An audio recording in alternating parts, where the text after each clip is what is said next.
Have a 2023 Jeep Grand Cherokee battery. This goes for multiple Jeeps, and it's the newer style. So if you have a style like this, I'm going to show you how to change the battery. Make it real simple. You have to take the valet key out, which is hidden in here. You press the button right there on the side, pull that out,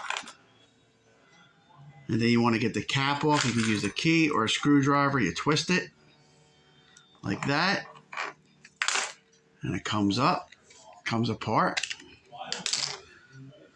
All right, and there's your battery, positive side up, remember that. And then you stick this little screwdriver in here.